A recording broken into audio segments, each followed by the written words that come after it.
السلام عليكم ورحمة الله وبركاته. أول شي خليني أحكي لكم شعوري بيني وبين السمك. بزمانات عملت فيديو قلت يعني إنه أنا من عشاق السمك. تخيلوا إذا الواحد عشق شغلي شلون بيحب يهتم فيها، ما بالك إذا كان سمك يعني من جهة الشوي ولا جهة القلي ولا جهة بالفرن. كتير شغلات ممكن انه نتفنن سمك. لذلك اليوم حبينا نعملكم الطريقة المنزلية بطريقة مبسطة، واهم شيء ما بدها كتالوج. قدام ما نبدأ بمشاهدة الفيديو لا تنسوا من وضع لايك، مشاركة، كمان تكسبوا الصلاة على الحبيب محمد، ومنقلكم مشاهدة ممتعة.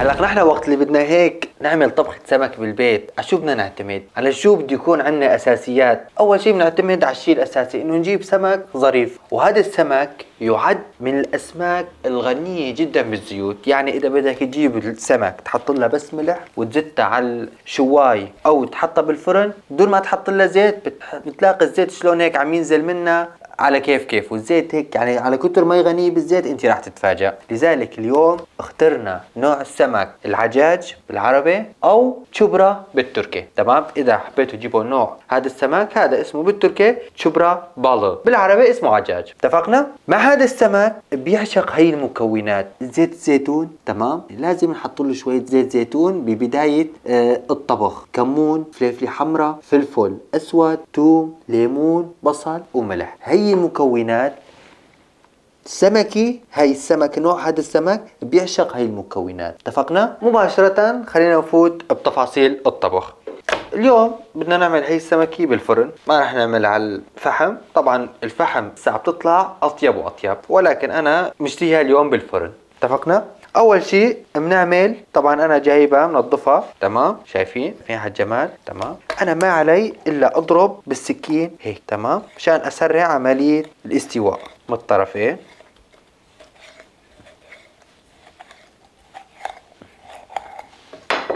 بهالطريقة الجميل. شايفين؟ نخليه يتشرب بالبهارات على السوا. اتفقنا؟ نحطها على جنب، بنتابع.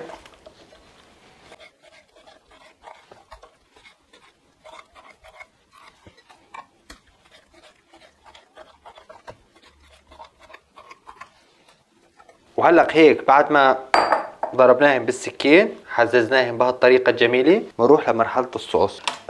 عندي انا هون توم. طبعا التوم السمك بيعشقه، بندقه بهالطريقة.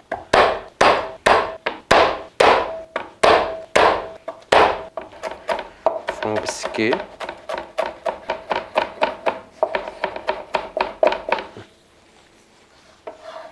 شيلوه وزتوه بالجاط. ورح نحتاج هون معلقة صغيرة كمون، معلقتين صغار فلفل حمراء، معلقة تنتين فلفل اسود، ورح نحتاج زيت زيتون. تفضل بهالطريقة. خلط المكونات ومنروح لعند الليمون كمان بهالطريقة. بنفرم ليمون،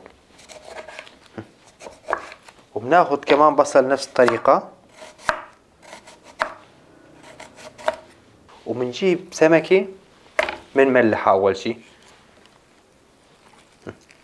نبلحها بطريقة جميلة بحيث تاخد حقها بالملح مع شوية مساج هيك. بعدين بنجي لقلب السمكة، بنحط بهار بهالطريقة من الخارج، وبنبلش تبهير. بنحط البهار هيك بهالطريقة الجميلة. بنحاول انه ندخل بهار لجوا السمك. واخر شي عندي هدول انا البصل والليمون، بنلكن كمان بالبهار وبنزتن بقلب السمكة، وبناخدن هيك على صينية الفرن. بده يكون من تحتها ومن فوقها ورق زبدة ومصفطة بهالطريقة. اتفقنا؟ منتابع. منملح اول شي، نبهر كمان. نحن عم نبهر بنحاول ندخل البهار لجوا المسامات اللي عملناهن هيك.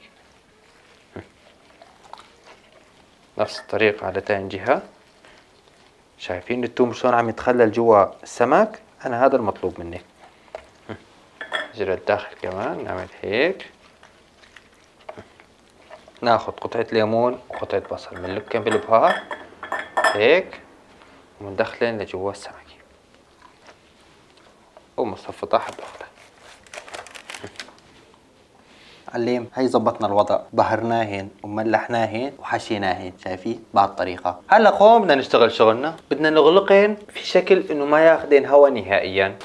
بنحط فوقهن ورق زبدة، اجباري بتعرف السمك لحمه حساس، لذلك اذا بنحط بس قصدير وقت اللي نقبع القصدير بتطلع معنا نص السمكة، لذلك بنحط ورق زبدة. نحط هون كمان طريقة جميلة، نجي هيك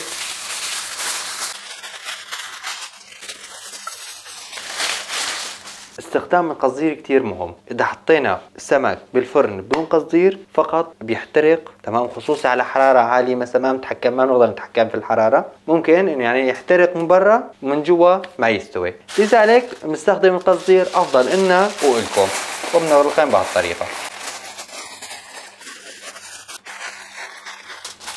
وبعد هيك ما غلقناهم بالشكل الممتاز، تأكدنا 100% انه ما اخذن هوا، ما عم يدخلن هوا لجوا. اول شيء مشغل الفرن على درجة حرارة 180 مدة 40 دقيقة بالفرن، وبعدين بنطالع بنشوف وضعين، اذا كان مستويات من الداخل بنفتح عليهم القصدير بنرجعهم للتحمير وبنطالعن وبنقدم لكم اياهن. طبعا انا مشغل الفرن قبل بوقت بهالطريقة، وهي الصينية الثانية ومقلل روحي. وهلا بعد مرور 40 دقيقة بنروح بنشوف السمك مع بعض. طالع أول صينية،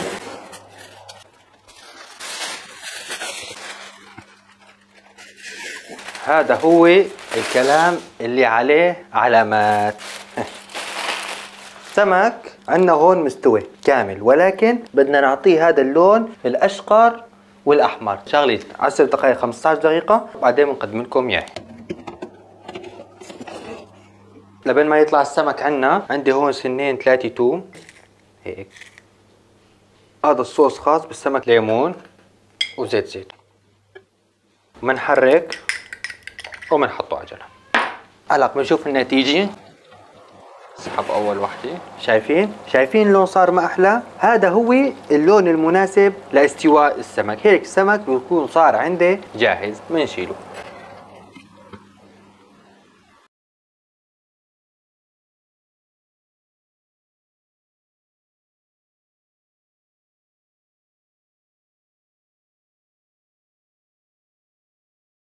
هلا بدنا نشوف النتيجة مع بعض. تفضل معلم شوف. هلا هذا السمك بيحتوي على هي هون حساك بهالطريقة، من هون وهيك ما في حساك، عندنا بس العمود الفقري. بنشوف مع بعض النتيجة. صلاة على النبي. شوف الصلاة على النبي، شايفين هون هاي المنطقة حسك ما في، الحسك بس من هون. نجيب الخبزة هيك، تمام، بنجيب هذا الصوص نعمل هيك الصوص هيك، نسمي بسم الله.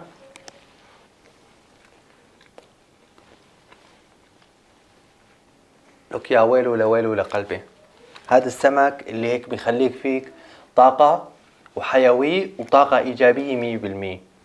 هاي وصفة السمك وعملنا لكم إياها. انتظرونا في فيديوهات جديدة. كان معكم الشيف أسامة، والسلام عليكم ورحمة الله وبركاته. بأمان الله.